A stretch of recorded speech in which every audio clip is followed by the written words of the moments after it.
Welcome to the Mayo Clinic Human Optimization Project, where we're creating the blueprint to help you become the best human you can be so you can give your gifts back to the world. I'm your guide and fellow optimizer, Christopher Camp. Simple question for you. What do you want to achieve with your life? The question is simple, but I bet it's challenging for you to answer in a clear, concise, and convincing way. While we may have a rough or general idea of what we want to accomplish as human beings, very few of us can clearly articulate that in a way that's at the forefront of our minds and drives our behaviors. Time for that to change. Our session today is titled, How to Set Your Personal Vision, Define What You Want to Accomplish in Life. This episode is part of our special series on understanding yourself better, and it's a pillar in human optimization. Our expert guest for this topic is Dr. Greg Couser. Dr. Couser is an organizational and occupational psychiatrist, board certified in both psychiatry and occupational medicine. Greg has served as the medical director of the Mayo Clinic Internal Employee Assistance Program in Rochester for over 20 years, where he provides guidance and counseling to nearly 52,000 employees and supporting healthcare professionals with preventative mental health and workplace challenges. He's also the creator and director of the Mayo Clinic course titled Optimizing Potential, where he helps individuals reach their maximal potential and abilities. The three big questions we're going to work through today with Greg are, number one, what exactly is a personal vision and why do we need one? Number two, why do so many of us struggle to clearly articulate what we actually want to accomplish in life? And then in our third section, we'll come up with some solutions for you. And our question there is, what practical steps should we take to set the ideal vision for ourselves? Well, Greg, thank you so much for joining us today. We really appreciate you coming on the program. My pleasure to be here. Thanks, Chris. All right. So let's start out with some definitions. And can you just tell me how you, as an expert in the field, define this concept of a vision for yourself? Sure. I like to explain things simply. I guess I would say that it's a big want, something that fuels the individual and or the work team, but it's based on values and purpose and some of the other things that you're going to be talking about in other podcasts. Oh, good. And I like that you say, it's for the individual or the team. So we'll talk a little bit about how I think vision is a concept that applies to both an individual and a group. People are probably familiar with it in the group setting or the team or company setting, less likely in the individual. So we'll focus mostly on that. And you're right. This concept of defining your vision is a part of a bigger series that we're doing on helping folks to understand themselves. So just for the audience to clarify, some of the things we feel like are critical for you to understand yourself are knowing, number one, what your values are, which we define as what's important to you. Second, your vision, which is kind of what you want to achieve. That's what we're talking about today. Your purpose, which is why you want to do those things. Your mission, which is how you are going to go about doing it. And then lastly, your identities or roles. So these are the roles that we play in our lives to try to carry out all of those things that we just mentioned. So for today, we're going to focus on vision. So can you talk a little bit about what are some of the key qualities that are needed in a good vision for an individual or a team? Well, I think you already talked about this a little bit because it's related to those other podcasts that you're going to be doing, but it needs to be rooted certainly in your values so that it's consistent with who you are as a person. And I would say that it's something that needs to be simple, that you can articulate quickly, and something that you can also easily articulate to others quickly. There's a timeless value if you have a good vision. I'll probably be talking about later. Sometimes we can be too perfect about trying to create these things, but yet if you're onto something that works really well, it should be something that's good later on and not just today. Something that is future oriented, aspirational and inspirational all at the same time, and it helps you kind of as a guide to live your life with purpose, hopefully enjoying the process along the way. I love that. Life is too short. We really value delayed gratification in our world, but life's too short. Like, we have to enjoy the process. That was a great list of things. So you said it's got to be rooted in your values, consistent with who you are, clearly articulated, timeless, aspirational, inspirational, and something that you can enjoy. I think those are great. And a lot of those feel probably pretty abstract to our audience, which I think also flies in the face of the concept that it needs to be something you can clearly articulate. So in some ways, this needs to be very, very clear, very specific, and concise, but we have to encompass these large elements that you're talking about. Exactly right. I think those are some of the big challenges where most people say, I don't get it, or it's not worth it, or I'm not going to do it. So I think that is a big challenge. And another one I would add to that list, if I can, is hopefully something that is actionable. I think this is a thing that you want. For sure. This is not just a theoretical thing. You want some sort of action focus. You want it to drive you forward into acting and making a change. So let's talk a little bit about why it's important to do this. So you gave us good key qualities there. So why should we be setting a vision for ourselves or a group? So essentially, kind of what are the benefits of doing it? Well, there are lots of benefits. I guess probably the biggest one that I would say is that it gets people excited and motivated. It's something you can keep referring back to. And I think life should be fun. And sometimes it seems like life is too hard, too. And I think having a good vision statement makes things easier. You've heard, of course, when you love what you do, you're not really working at all. And I think vision makes that easier. It gives us direction. Yeah, and if we look at the things that bring us joy, it's usually sort of fulfilling a purpose, making progress, and then genuine connections with others. And so you talk about doing this, I think that it does bring meaning, it does motivate us, and it does make life easier. And it allows us to know whether or not we're fulfilling our purpose, which is a big component of joy. I also think if we can clearly articulate our vision and others know about it, it then helps us connect with others, which I think can be really helpful and also can contribute to our joy. Is that any different if you're discussing this in the setting of a team or a group versus just the individual? Are those really kind of universal concepts? Well, I think that they are universal concepts for the most part. When teams have good vision, they're kind of all on the same page and they have something to work toward together, and that does make things more fun. But the individuals as well, it makes things more fun.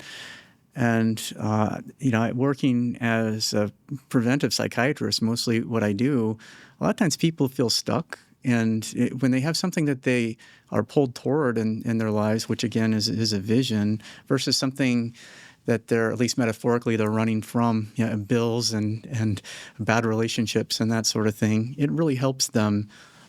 Not just individuals, but the teams. Mm-hmm.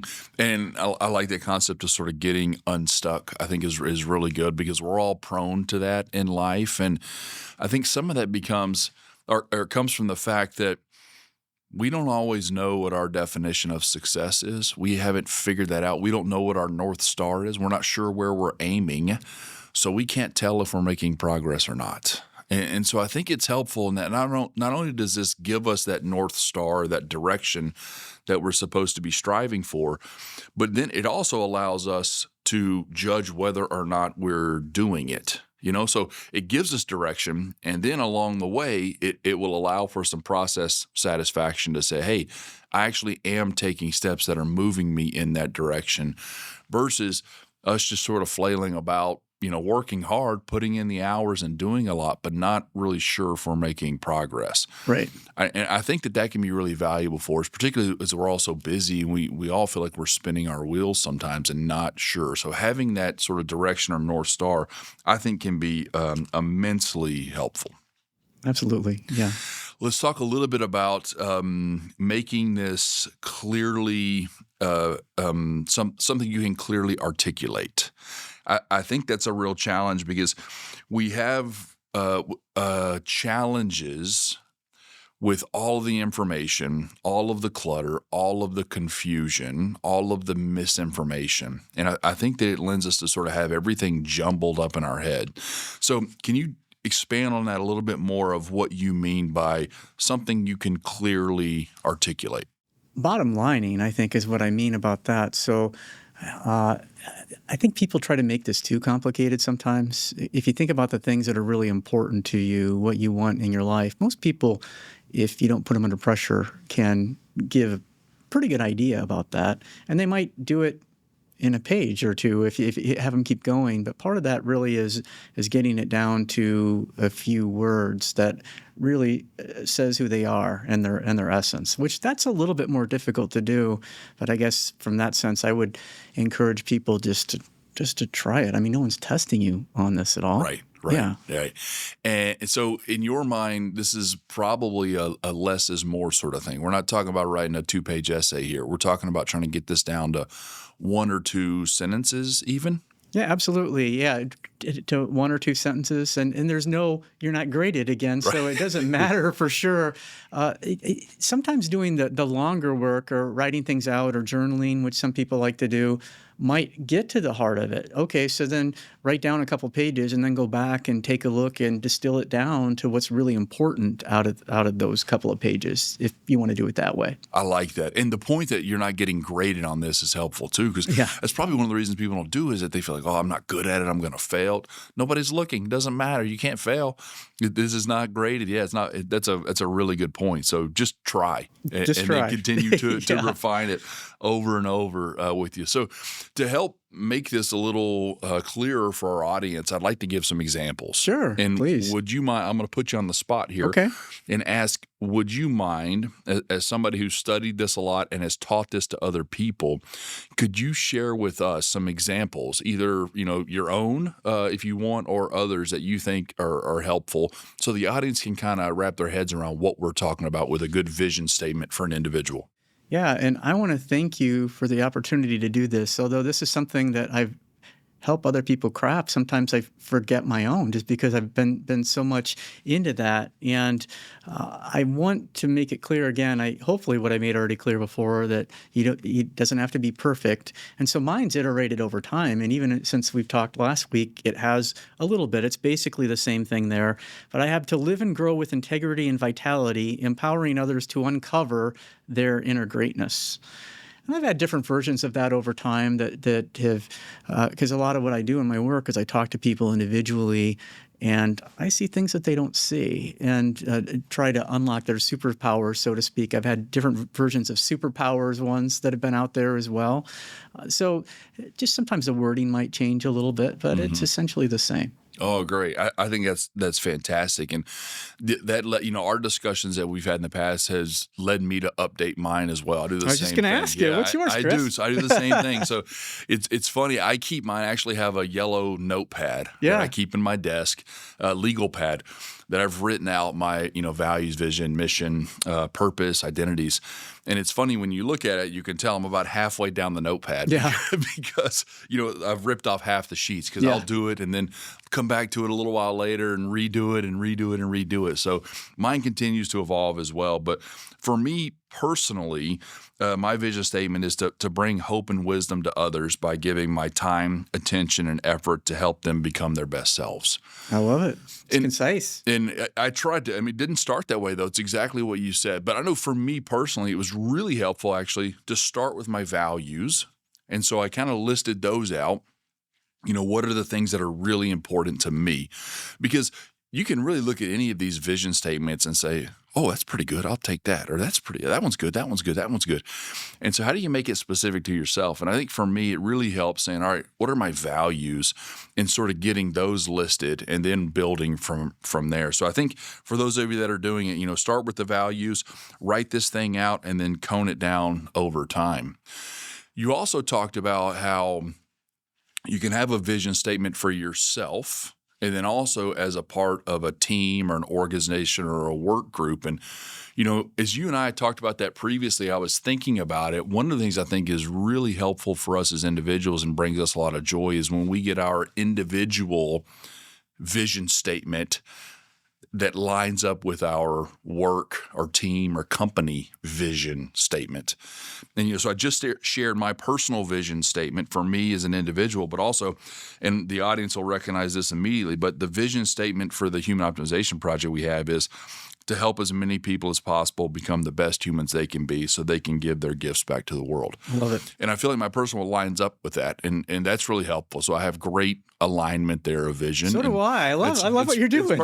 Yeah. Well, and just like that, then it helps others say, hey, I like that. I can get behind that. Or no, I don't. That's not for me. I'll step away. Either way, I think it's really, really valuable.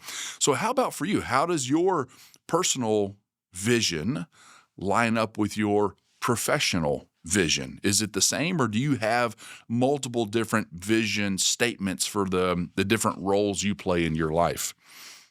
Well, I'm not that sophisticated, Chris. I would say I did just have one in general. Part of this is sometimes we think that we have different roles in life, like at work and at home and whatever that might be, but we're one individual. We're not disintegrated. And so for the most part, I would say that they're the same.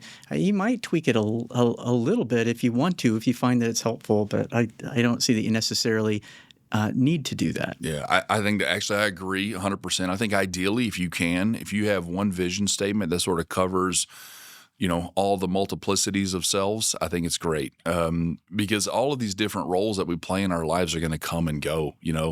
At times we are a parent, at times we are a child, but at certain times we stop becoming it. You lose your parents, you're no longer a child, or your career changes, so you have a different profession. So those sort of things come in and out of our lives. But hopefully we have a vision statement that's relatively universal and can be exercised in all those. So I actually would encourage folks, to the best you can, make your vision statement not specific to your vocation, if you can, because the vocation may change. But right. you as a human will change as well, but you don't want to have to tie all of your self-worth and value to that vocation, if you can. All right. So we've alluded to some of the struggles, but let's jump into our second section where we're going to talk about why so many of us struggle to clearly articulate this. So I've seen some stats that only about 30% of Americans can state what their employer's vision or mission is from memory. Those stats vary depending on how you ask, but overall, it's a minority of folks that can do that. Why would you say those numbers are so low? I think this has to do with employers and how much they spend in work culture. So work culture in general will determine what's acceptable or unacceptable in the workplace, important or unimportant, right or wrong, that sort of thing. If you have a strong work culture, the companies that do that will emphasize the importance of vision and mission, because what you want to have is all employees kind of singing the same tune. And if you have a strong vision as an employer, you're going to attract employees that want to jump on to that vision. And then again, it makes things so much easier for the individual employees and the employer in that case.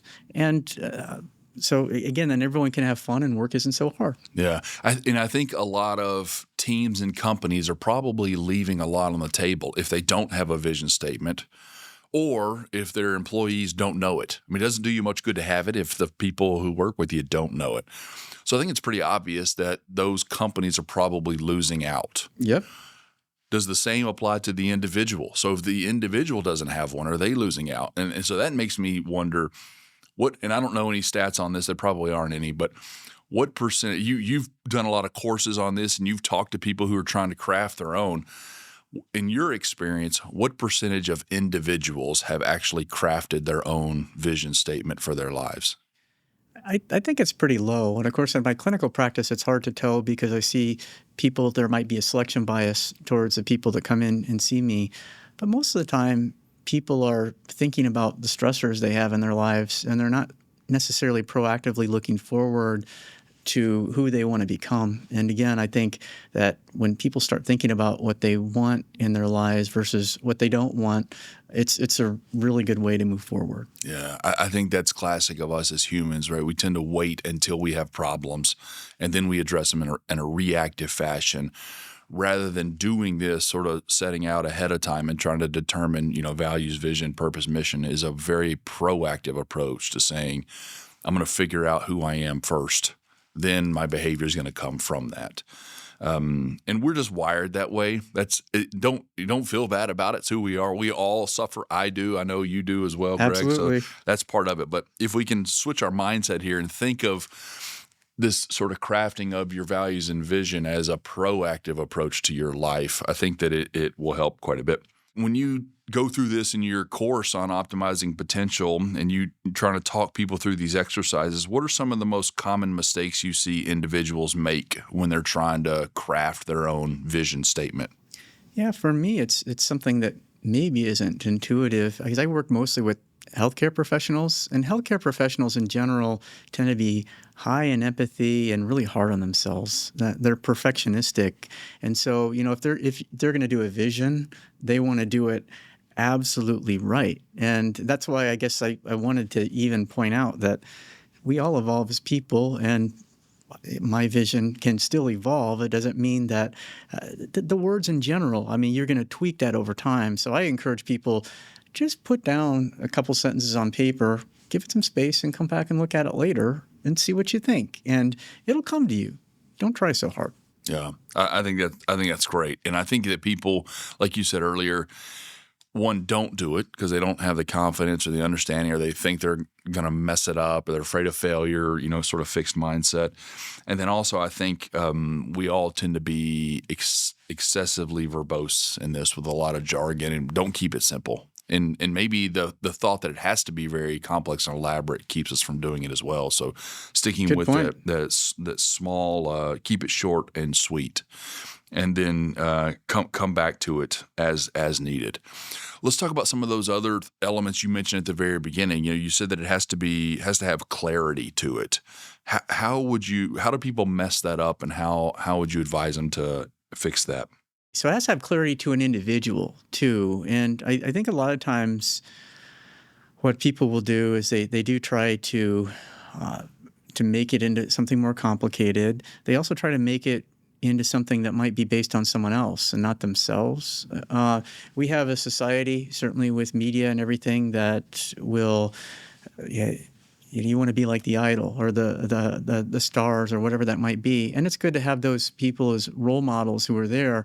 It makes it difficult for sort of your average person on the street sometimes that try to come up with something that's clear for themselves. So I think part of it is just focusing on what they really want rather than what other people want. And then it becomes clearer. We think about it too much. I mean, I think this is one of those things too. We live in a left brain information society, and sometimes clarity comes when we actually unplug and we think, we follow our heart or our intuition, which is something we're not used to doing. Mm-hmm. Yeah, that's a great point. We do live in a world where social comparison is easier than it's ever been. We're very prone to doing that, which I think is a mixed blessing. I think it's nice if you can look to others and use it for inspiration. I think that's wonderful. But I agree with you. I think you have to avoid just adopting somebody else's definition of success or somebody else's goals or somebody else's vision or values. Use it to inspire, but not necessarily copy it directly. What would you say to the person who says, I don't have time to do this? That's all of us, really, right? We all Yeah. Time scarcity is a big hurdle. I think this is one of those things that actually makes more time for us, though. It doesn't take a lot of. You can think about it in the background when you're doing something and just jot something down. Mm-hmm. That certainly can be a way to go. It doesn't have to be anything that you make it into too big of a thing. Mm-hmm. Yeah, I often tell people, for me, answering these types of questions become answers that then answer 1,000 questions afterwards. I do think once you sort of have a really good sense of who you are and what you're doing and why you're doing it, then everything else sort of falls into place. Like you said, it really makes the rest of your life easier. And your yeses become very quick yeses and your no's become very quick no's, and you don't have to spend as much time concentrating, deliberating, should I take this opportunity, or what do I do in this situation, or what's the right path forward. It really reduces the amount of thinking time you need for those things in the future. That's a really good point. I think we have difficulty saying no, particularly in healthcare. People have difficulty saying no. And to have that vision, you're going to save a lot of time if you really take a look at what is my vision? Is this aligned with that or not? Mm-hmm. Another question I have about this too is, how lofty should a vision be? I think there's this tendency for all of us to think it needs to be kind of heal the world, save the world, world peace level, Nobel Prize seeking kind of vision. Is that practical or appropriate, or how would you coach people in that?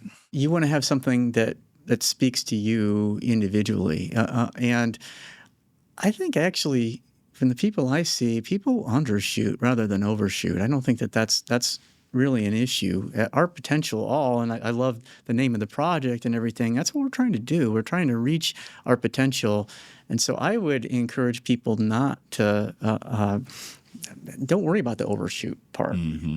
Mm-hmm. That's great. And I think part of that is you can do that if you also find ways to recognize that it's a process. So if you have a lofty vision, that's a real big picture thing and is going to take a long time, I think that's okay if you learn how to enjoy the process of getting there. Like you mentioned earlier, you have to build that fun and enjoyment into it. It's not Absolutely. a thing that's going to be, I'm setting this massive vision for myself and I'm committed to a life of pain and suffering until I achieve it. That's not what we're after here. We're correct? not.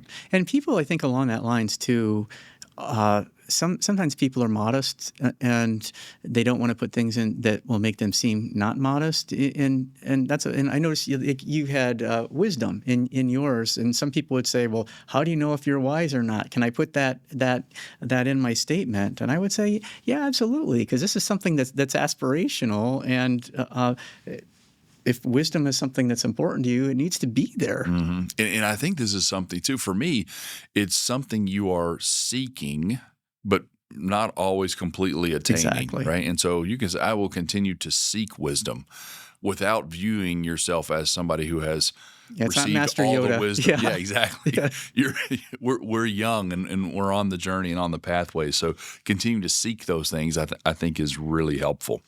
So speaking of that, we're talking about process satisfaction and progress here. Is it important that our vision be measurable? Do we need like metrics and boxes we can check along the way to see if we're living consistent with it? We're so used to dealing with metrics, and to a certain extent, having metrics is good, but not necessarily outcome metrics, more like process. Are we enjoying things along the way here? Are we having fun? Does this feel right? I mean, we're not used to talking about things like that. Does this feel right? So there might be a few smaller metrics that you want to make sure you're on the right track, but I wouldn't pay too much attention to that. Yeah, I tend to agree with you. I think it's really challenging if you make it objective. For a lot of our folks in the medical world or science world or math world, like we love to count things and we love to make lists and check boxes and do all of that. And I think there's a role for that in our lives, but this is probably not the place, in my opinion. Like I think of this as this is directional North Star type language that we're using here, not a series of boxes to check or a to-do list or a task list. Yeah. Yep. All right. So now let's jump into the third section where we're going to talk about some sort of practical steps people can take to set up their own ideal vision for themselves. And I call it an ideal vision, but I think we acknowledge there probably is no such thing. So it's okay to keep iterating on that. First, let me ask, is this something that anyone can do and that everyone should do? Yeah, I think anybody definitely can do it. It's just sitting down and doing it. And like we've already been talking about it, doing it you should, because it will save you time. It will hopefully clarify things for you so that you take on the things that you want in your life consistent with your vision and not take on the things that are not consistent with your vision. And again, if you're concerned about getting your vision right or not, only you're the judge of that. And you can change it at any time you want. So there's not really a lot of time that needs to go into that. And it can be something that evolves. And It doesn't have to be perfect. Yeah. And I think I'm hearing in there too, this is not something, it's not just for companies. It's not just for CEOs and managers. Yeah. It's everybody. Yeah. Yeah. And I think that we tend to equate it with work. But in reality, as we've talked about earlier, this goes far beyond that. This is defining who you are as a person and what you want to accomplish as much outside of work as inside of work. So this is sort of a universal concept in my opinion. I agree. In doing this and going through this exercise, is it important that we do it on our own, or is it okay to get help from others, like people we know in our lives? I think it's certainly okay to always get help from others. They aren't going to know. If I go to see someone, they aren't going to know me though, but they might ask clarifying questions that help bring that out. And so that's always going to be helpful. And sometimes when you talk to others too, like I might not know some things about myself that to other people are obvious. And they're like, well, did you consider this? Did you consider that? And it's something I might want in my vision. So I think it's helpful for that. I hadn't thought about that. So it is helpful for people you know who may say, Greg, this is not quite consistent with who you tend to be, or this is exactly who you are. I agree with this. I didn't think about that though. If you're talking to people you don't know as well, that can be helpful too, because they may not know you at all. So they're going to want clarity, and you can ask those folks to ask you more questions and see, is this, when I show you this, is it clear? And if not, maybe they can ask the questions that help you clarify. So now I'm wondering if we can get a step-by-step guide on crafting our own vision. And I know it never exists, but in listening to the things you've told us so far, it seems like some of the key elements that I can pull out of this are, one, we probably need to determine our values and what's important to us, spending some time writing that out. Assess what the need is, not only for us as an individual, but especially if you're doing this for a company, and then kind of see how do our values align with whatever needs are out there. Set that vision, and then kind of redefine it and circle back to it. Try to keep some of the elements, keep it consistent with who we are, make it clear, make it timeless. So you've given us a lot of good tips on that, and I think that's a nice step-by-step approach. Any other suggestions you would have for people on how they can think about getting started in the process? Yeah, for people who get stuck creatively, which is really easy to do when you're trying to think about things that seem like big, like doing your personal vision. I try to get people outside of their heads a little bit, and I've done a meditative exercise for people at times where they think about they've had a perfect career and now they're at their retirement party, and start asking questions like, how is it decorated? What does it look like? Who shows up to this? What are people saying about you? And then it starts, when you start asking questions like that, it gets back to a little bit of things related to vision. What do you say if you're going to get up and you're going to give a speech in a situation like that? You've had a perfect career. What do things look like? And that gives you some clues to what your vision is. A lot of that would be probably who do you think? Who's in attendance? What are they saying about you? What would you be saying about them? Yep. And then what do you hope is a legacy that keeps going after you're gone? That's I love it. So think about your ideal retirement party, and that would be a great suggestion. And then even still keep, as we talked about earlier, focus on not just work-related relationships there too, but think about everybody from your life that's important to you. That's a good point. Because when I've done it more in a work context. Right. But a retirement party, at least the ones I've been to, the people you love in all areas of your life end up showing up there. And so that's interesting too, because you see how home and life are integrated by kind of going through that exercise. Yeah, I like it. I have heard people talk about, what do you want folks to say at your funeral? That feels a little morbid. So I like the ideal retirement party where friends, families, and coworkers are invited. So let's go with that one. I love that. Sounds good. That's a great story. Okay, and so now, can you give us a list of sort of top tips for creating an excellent vision or mission statement? And, when I put this question together, I was thinking about some examples of folks that have done it well and some that have not done it well, particularly companies, because we don't know individuals vision statement. So it's pretty easy to look at companies, and you think about, companies that have just sort of nailed it, and they have this like quick slogan that just really fits perfect. You also think about companies that went out of business because they didn't have a timeless vision. They were sort of jumping on the hot commodity of the day. So it's really easy to look out into the business world and see folks that have done this really well and those that haven't. But I think some of the top tips that you mentioned, keeping it short, make it specific. Also, I think don't make it specific to your vocation or your job, I think is really important. Maybe share it with somebody else to get a little feedback, somebody or a stranger. Make sure it aligns with your values, and then something that can give you both purpose and pleasure. I think pulling that enjoyment piece in is great. So those were some of the tips that I pulled out of what you said so far. What about you? Do you have a way that you think about this? Well, I would say a lot of times I don't think, and that might be the problem. I will call myself Greg the Automaton because I'm going through life basically responding to things like if someone cuts me off in traffic, just like anyone else, maybe I want to get out the rocket launcher, whatever that might be. I don't.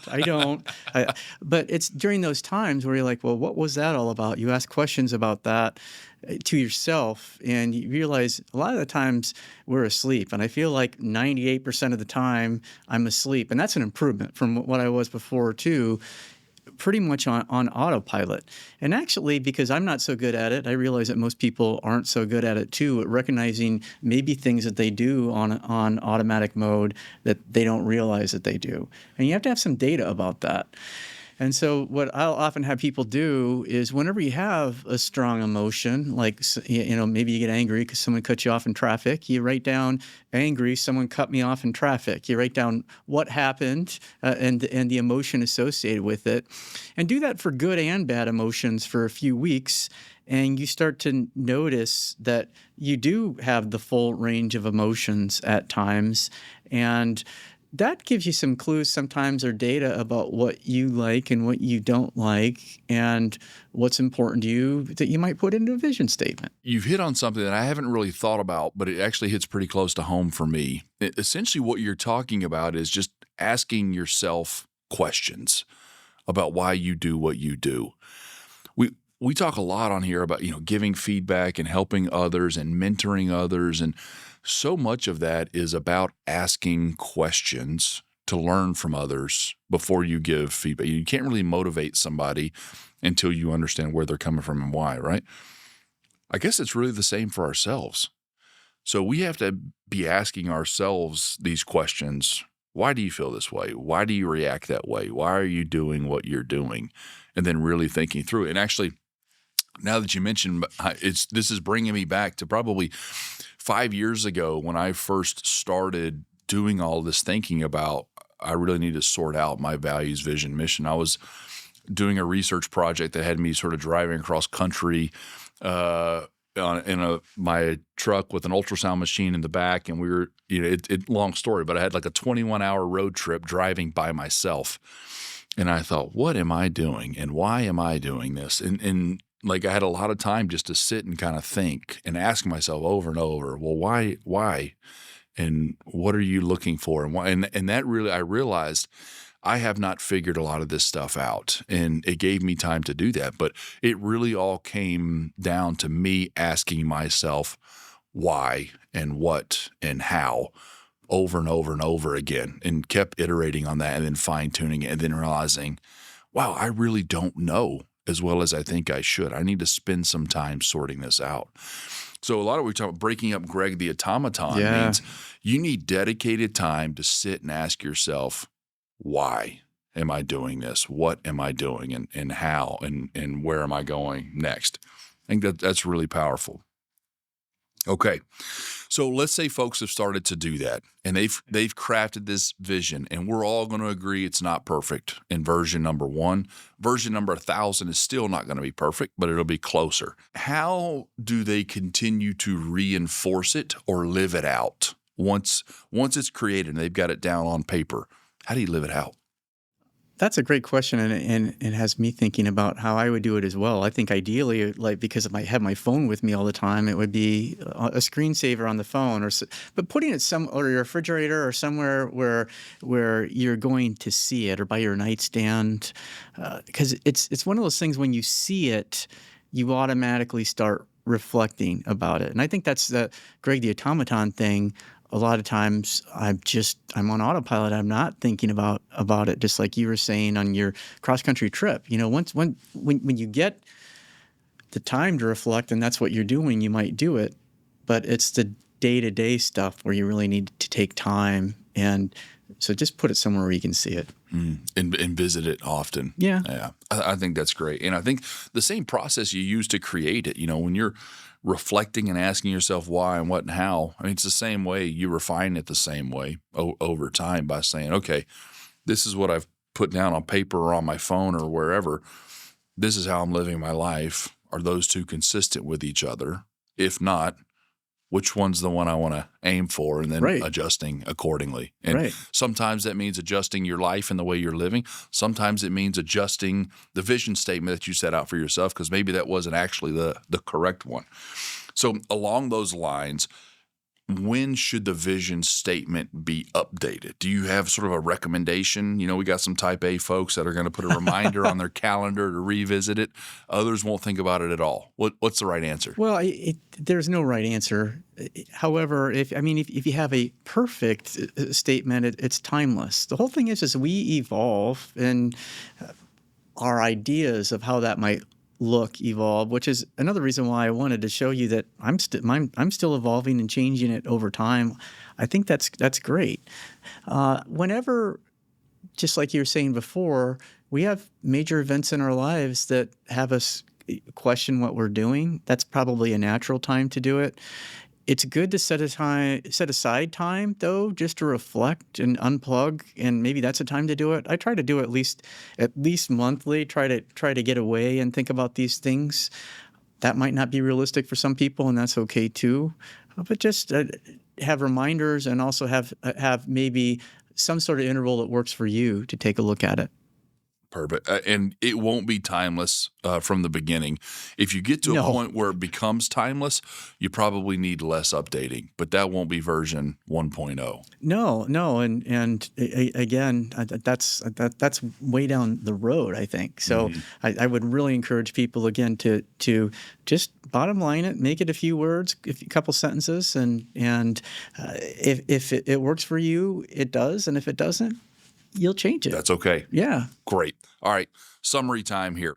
So let me take a minute. I'm going to summarize my notes, and then we'll give you a chance to summarize as well. So notes I took down in terms of what a vision is. It's really a way for you to capture what you want to accomplish in life. It's applicable to both an individual and a company. Here we're focusing mostly on you as the individual. The benefits of setting your own vision is that it can add a lot of excitement and fun into your life, because it allows you to make things consistent with who you are. It can serve as a great motivator. It makes life easier. We talked about how once you answer the question of what your vision is, that's an answer that then answers 1,000 questions. It can be your North Star to give you direction and know which way to go. Helps you get on the same page, maybe with your company, or if others know what your vision is, then it's easier for them to get on the same page as you. It allows you to define success for yourself rather than just adopting somebody else's definition. And then it makes it easier for you to measure your progress or have process satisfaction along the way. Some key elements that you listed out that you need in a good vision statement, or that should be rooted in your values, must be consistent with who you are. You should be able to clearly articulate it. It should be concise in 1 to 2 sentences, ideally timeless, aspirational for yourself, inspirational for yourself and others, enjoyable, actionable, and then not specific to your vocation. And then I would also say modifiable, because you're not going to get that full list in the first go-around. So certainly okay to modify it. Nobody is grading you on your vision statement. This is for you. So you're not going to get a grade. Just start. Just try. And we mentioned for some people, it might be easier to start with defining their values, what's important first. So do that first. That might inspire your vision. Some folks will be tempted to write out a page or two of what their vision is, which is fine, but then try to see if you can shorten that down to 1 to 2 sentences. Know that it won't be perfect. Please don't make it painful. It's not meant to be. Life's too short for that. And don't focus too much on metrics. And then we talked a little bit about how you can brainstorm some ways of doing this. So envision yourself at your ideal retirement party where friends, families, and coworkers, they're all there. What would they say about you? What would you say about you? What would it look like? And what would be the feel? That'll help you. And then figure out how to get yourself out of this automatic automaton mode that we all live in, which is basically just you asking yourself why over and over. Why do I do what I do? Why do I think that way? Why do I feel that way? Why is this important to me? To really kind of understand who you are. And then in order to live it out, once you create it, look at it often, reflect on it, and change it as much as you need to. So that's my summary. Now let's give you a chance to summarize. I'll ask you those 3 big questions, which you've answered very well over the last 45 minutes here. Give us the rapid fire answers here. So what exactly is vision and why do we need one? Well, a personal vision is a heartfelt aspiration that motivates purposeful action and brings fulfillment in daily life. We need one because it provides motivation and reinforces our purpose for being here. Love that definition. All right, our second question. Why do so many of us struggle to clearly articulate what we want to accomplish in life? Well, instead of celebrating our unique qualities, we often set our goals based upon what society expects and make things overly complicated. We focus too much on small details and don't pay enough attention to our instincts. And what practical steps should we take to set the ideal version for ourselves? Start immediately.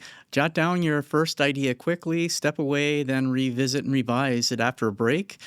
Take some time to unplug and have some fun with it. I love it. I love it. Okay, so now we always end with the challenge or an action step. This one's super easy because you've sort of laid out a lot of steps already for the folks. But first, I would say if you haven't listened to our session on determining your values, go do that, because I think that will really help set the stage for crafting your vision. So I would encourage people to check out that episode as well. Then when you get to the one for the vision, get out a sheet of paper and write it down. And you're aiming for 1 to 2 sentences here. Write something down. Know that it's not going to be perfect.